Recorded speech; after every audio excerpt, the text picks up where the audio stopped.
Hello मेरे भाइयों, क्या हाल है। काफ़ी ज़्यादा ही मैं सैड हूँ, लेकिन क्या फ़र्क पड़ता है क्योंकि मैं अपने गलतियों से काफ़ी ज़्यादा ही सीखा हूँ। और ये तो शायद मेरी नियति ही थी जिसने कि मुझे इस मोड़ पर फिर से ला दिया है। तो एक नई शुरुआत के साथ इस एपिसोड को शुरू करते हैं। एपिसोड के स्टार्ट में 72 डीमन लॉर्ड और ली को दिखाया जाता है, जहाँ पर कि दोनों ही एक दूसरे को देख रहे होते हैं। और ली जब वो बिलियल के ऊपर अपने माइंड सेट का इस्तेमाल करते हुए उसे देखता है तो वो देख पाता है कि उसका नाम होता है डीडीमन ऑफ लाइस और इंस्टिगेटिंग बेलियाल। और उसका रैंक होता है लेजेंडरी। और बेलियाल कहता है, कितनी इंटरेस्टिंग की बात है कि तुमने मुझे यहाँ पर समन किया, लेकिन कैसे?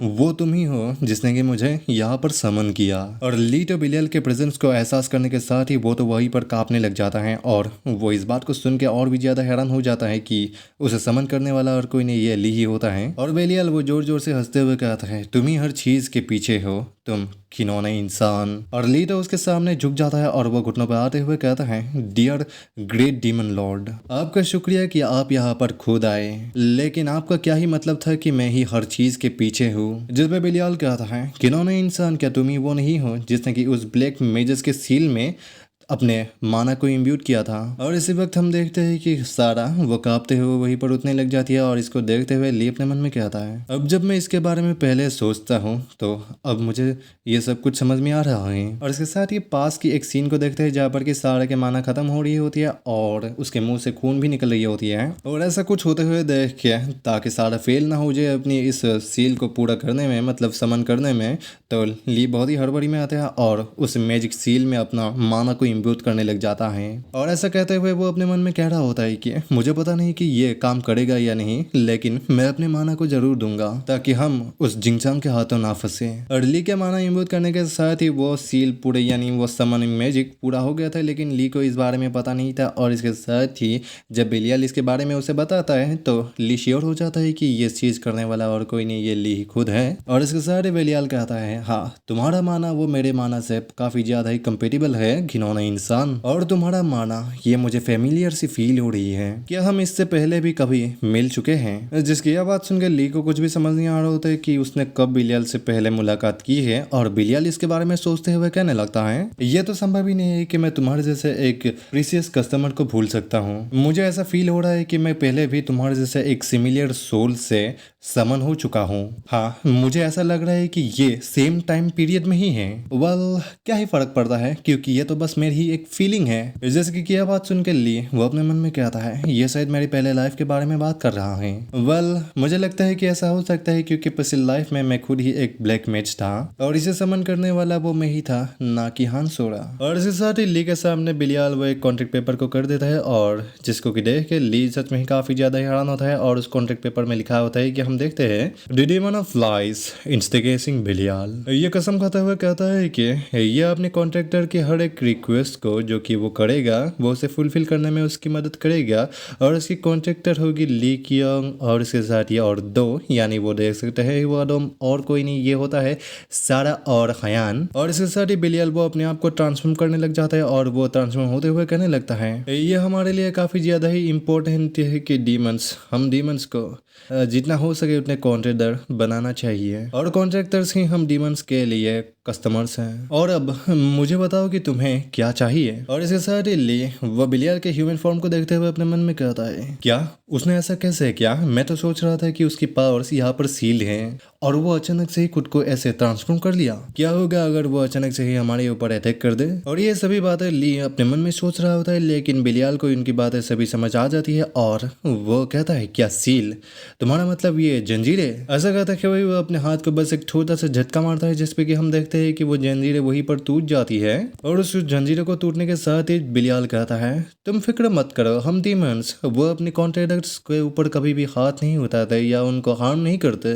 रूल एकदम सिंपल है कि एक कॉन्ट्रैक्ट एक ब्लैक मैज और एक डीमन के बीच में ही हो सकता है, लेकिन इस बार ये एक स्पेशल केस है। मैं तुम तीनों को ही रिकॉग्नाइज करूंगा एक कॉन्ट्रैक्टर के रूप में। और इसके साथ ही हम देखते हैं कि उन तीनों के पास ही एक कॉन्ट्रैक्ट पेपर होता है और उनको वहां पर सिग्नेचर करना होता है। और ली अपने मन में कह रहा होता है, तो अब मैं सब कुछ समझ गया हूँ, तो मुझे इससे डरने की अब और कोई ज़रूरत नहीं है। और ऐसा कहने के साथ ही वो वहाँ पर सिग्नेचर कर लेता है और इसके साथ ही वो सिर्फ कॉन्टैक्ट पेपर बिलियल के पास वो चले जाता है और वो अपने मन में कहने लगता है जब तक कि हम उसके एक कस्टमर हैं तब तक हम उसके ऊपर एक अपर हैंड पाते हैं और वो हमें कुछ भी नहीं कर सकेगा। लेकिन मुझे थोड़ा वरी तो करना पड़ेगा क्योंकि वो डिमांड ऑफ लाइफ से जो ठहरा। और इसके साथ ही वो कॉन्ट्रैक्ट पेपर बिलियल पा के वो एक खतरनाक से स्माइल करने लग जाता है। और ऐसे कॉन्ट्रैक्ट करने के साथ ही ली वो भी एक विलन की तरह स्माइल करने हुए अपने मन में कहता है उसके जैसा एक अलाय एक कॉन्ट्रैक्टर के रूप में मुझे मिला और इसके जैसा एक बेहतर पार्टनर मेरे फ्यूचर प्लान के लिए और कुछ भी नहीं हो सकता। और अब मुझे मिल चुका है एक बेहतर आइडिया। और ली का वो आइडिया ये क्या होता है ये हमें नहीं दिखाया जाता है, लेकिन इस तरफ हमें बाहर की ओर दिखाया जाता है जहाँ पर ड्योगजू वो उस तरफ ली और उन सभी के पास आने की कोशिश कर रहा होता है, लेकिन बाकी सब उसे रोक रहे होते हैं कि तभी वहीं पर फ्रिस्तीना पहुंच जाती है और वो कहती है मैं भी तुम्हारे साथ आऊंगी। और ऐसा कुछ सुनने के साथ ही ड्योगजू के साथ सभी लोग ही वहां पर हैरान हो जाते हैं क्योंकि उनकी महारानी उस सील के अंदर जो जाने की कोशिश करेगी तो वह सभी लोग ही वहां पर महारानी को रोकने लग जाते हैं कि वहां पर खतरा है आप मत जाइए। तो फ्रिस्तीना उनको कहती है कि मेरे लोगों के ऊपर अभी खतरा मंडरा रहा है और तुम लोग क्या चाहते हो कि इस देश की महारानी वो अपने हाथ में हाथ रखे पीछे खड़ी रहे और कुछ भी होने दे। और मेरी फिक्र मत करो मैं ठीक रहूंगी और मैं भरोसा करती हूँ कि तुम लोग इस जगह की अच्छी तरीके से गार्ड करोगे। और फ्रिस्तीना के मुंह से ऐसी बातें सुन के वो सभी लोग ही हैरान और बहुत ही खुश हो जाते हैं क्योंकि उनकी महारानी जो इतनी दिलदार रही। और वो सभी लोग ही जोश में आ जाते हैं और ड्योगजू और फ्रिस्तीना वो उस सील के अंदर जाने के लिए दौड़ने लग जाते हैं, जहाँ पर हम देखते हैं कि वो सभी लोग ही जब वहाँ पर उस सील के करीब पहुंच जाते हैं तो फ्रिस्तीना कहती है मुझे पता चला कि थियोक्रेसी के गैस भी इसके अंदर है और मिस्टर ली क्योंग और मिस्टर जिन चंग वो दोनों ही इसके अंदर अभी मौजूद हैं। और यहाँ पर सिर्फ थियोक्रेसी के लोग ही नहीं हैं जो कि यहाँ पर मिसिंग हैं, बल्कि यहाँ पर रिपब्लिक के लोग भी मिसिंग हैं। जिसकी की यह बात सुन के ड्योगजू कहता है क्या तुम ये कह रही हो कि उन खतरनाक लोगों के बीच क्योंग है। और ऐसे कहते हुए ही ड्योगजू तो वो वहीं पर रोने लग जाता है और वो मार मार के उस सील को तोड़ने की कोशिश कर रहा होता है कि तभी वो सील अचानक से वहीं पर टूट जाती है। और ऐसा कुछ होते हुए देख के वो सभी लोग ही हैरान हो जाते हैं। और वो सील जब पूरी तरीके से टूट जाती है और उन सबके आगे देख के फ्रिस्तीना और सभी लोग ही हैरान हो जाता है क्योंकि आगे बिलियल ने वो अपने डिमोनिक फॉर्म में ली को पकड़ के रखा होता है। और उस डिमन के हाथों ली को पकड़ा हुआ देख के वो सभी लोग ही हैरान हो जाता है और ली इतने में ही कहने लगता है तो ये तुम ही थे जिनचांग। और ये बात सुनने के साथ ही फ्रिस्तीना हैरान और वो जिनचांग की ओर देखती है और वो देख पाती है कि जिनचांग तो उसके पीछे ही खड़ा हुआ रहता है कि इतने में बिलियल कहने लगता है मेरे कॉन्ट्रैक्टर जिनचांग तुम क्या चाहते हो पावर या ग्लोरी मुझे बताओ। और बिलियल के मुंह से जिनचांग को एक कॉन्ट्रैक्टर के रूप में देखते हुए देख के वो सभी लोग ही हैरान और इतने में ही ली फिर से अपनी एक्ट करते हुए कहता है योर मैजेस्टी आप यहाँ से भाग जाइए। जिनचंग वो सच में ही काफी ज्यादा ही खतरनाक है। जिनचंग वो चाहता है पूरे राइस को ही खत्म करना और उसी ने ही इस डेमन को समन किया है। और फ्रिस्तीना को जब ये बात पता चलती है कि एक डीमन के हाथों पूरे राइस को ही उड़ाने का प्लान बना है जिनचंग ने तो उसके तो पूरे होश ही उड़ जाते हैं।